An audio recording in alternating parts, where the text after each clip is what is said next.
विधानसभा के चुनाव होने वाले हैं महाराष्ट्र में, जिसे लेकर के आरोप प्रत्यारोप के साथ साथ वार पलटवार का दौर भी जारी है। केंद्रीय गृह मंत्री अमित शाह पर ऐसा ही एक बयान दिया गया उद्धव ठाकरे की तरफ से, जिसे लेकर के विवाद बढ़ गया है। आखिरकार क्या कहा गया था उद्धव ठाकरे की तरफ से, इस रिपोर्ट में देखें।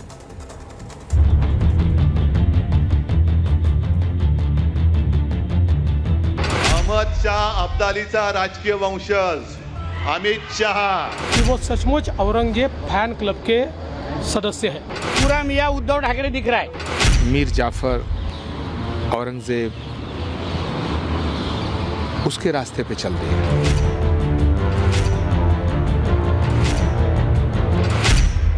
महाराष्ट्र की सियासत में पिछले 24 घंटे में अब्दाली और औरंगजेब जैसे शब्दों की एंट्री हो चुकी है। इन्हीं दो शब्दों के इर्द गिर्द वार पलटवार का दौर जारी है। शिवसेना यूबीटी प्रमुख उद्धव ठाकरे ने अमित शाह को लेकर एक बयान क्या दिया। बीजेपी नेताओं ने ऐसा चक्रव्यूह रचा कि खुद उद्धव ही इसमें फंसकर रह गए। किसी ने इस बयान को बौखलाहट बताया तो किसी ने कहा कि उद्धव औरंगजेब के रास्ते पर चल निकले हैं। महाराष्ट्र में इसे विधानसभा चुनावों का इफेक्ट ही कहेंगे कि जो नेता हिंदुत्व का झंडा उठाकर चलता था, अब उसे अहमद शाह अब्दाली याद आ रहा है। जिस घर से पूरी दुनिया में हिंदुत्व का संदेश जाया करता था, उस घर पर ही हिंदू विरोधी होने का आरोप लग रहा है। ऐसे बयानों से लग रहा है कि उद्धव को अब अपनी हिंदुत्व वाली जमीन खोने का डर है, या फिर वो पहले ही इसे खो चुके हैं और इसी जमीन को बचाने के लिए ऐसे बयान दिए जा रहे हैं। अहमद शाह अब्दालीचा राजकीय वंशज अमित शाह, अहमद शाह अब्दाली तो पण शाहच होता, तो अहमद शाह होता, हे अमित शाह आहेत।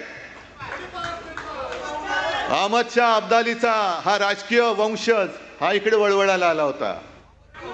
आम्हाला हिंदुत्व शिकवतोय। अरे नवाज शरीफचा केक खाणारी अवलाद तुमच्याकडनं आम्ही हिंदुत्व शिकायचं। उद्धव के बयान पर बीजेपी तो आग बबूला है ही।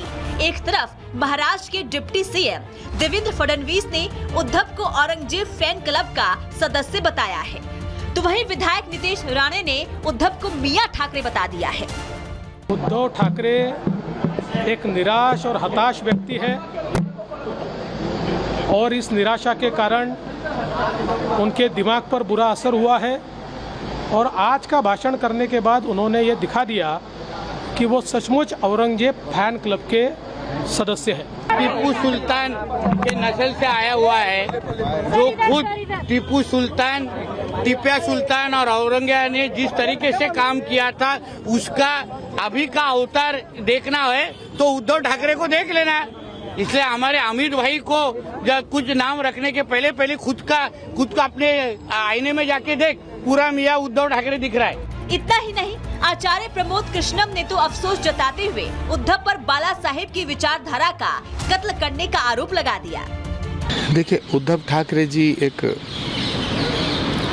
ऐसे परिवार से आते हैं जहां से पूरी दुनिया में हिंदुत्व और सनातन का संदेश जाता था। जिस तरह से उन्होंने केंद्रीय गृह मंत्री अमित शाह जी के खिलाफ बयानबाजी की है, उससे लगता है कि उन्होंने छत्रपति महाराज, शिवाजी महाराज, गुरु गोविंद सिंह जी और महाराणा प्रताप का रास्ता छोड़ दिया है। मुझे लगता है कि उनके रास्ते से हट के अब वो मीर जाफर, औरंगजेब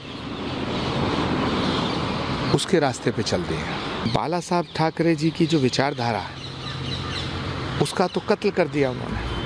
कुल मिलाकर महाराष्ट्र की राजनीति में अब उद्धव ठाकरे घिरे हुए नजर आ रहे हैं। बीजेपी तो हमलावर है ही, उद्धव खुद भी एक ऐसे मोड़ पर हैं जहां एक तरफ कुआं है तो दूसरी तरफ खाई। Bureau report, Republic Bharat. उधर महाराष्ट्र में होने वाले विधानसभा चुनाव से पहले बीजेपी की तरफ से धर्मांतरण विरोधी कानून को आगे बढ़ाने का फैसला किया गया है। 1 मिनट की रिपोर्ट में आपको दिखाते हैं। महाराष्ट्र में भारतीय जनता पार्टी ने विधानसभा चुनाव से पहले राज्य में धर्मांतरण विरोधी कानून की मांग को एक बार फिर से आगे बढ़ाने का फैसला किया। नितेश राणे ने कहा कि पार्टी नेता जल्द ही मुख्यमंत्री एकनाथ शिंदे और उप मुख्यमंत्री देवेंद्र फडणवीस से मिलेंगे और उनसे महाराष्ट्र में धर्मांतरण विरोधी कानून लाने का आग्रह करेंगे। उन्होंने कहा कि हम सभी हिंदुत्व विचारधारा से जुड़कर जल्द ही सीएम डिप्टी सीएम से मिलेंगे।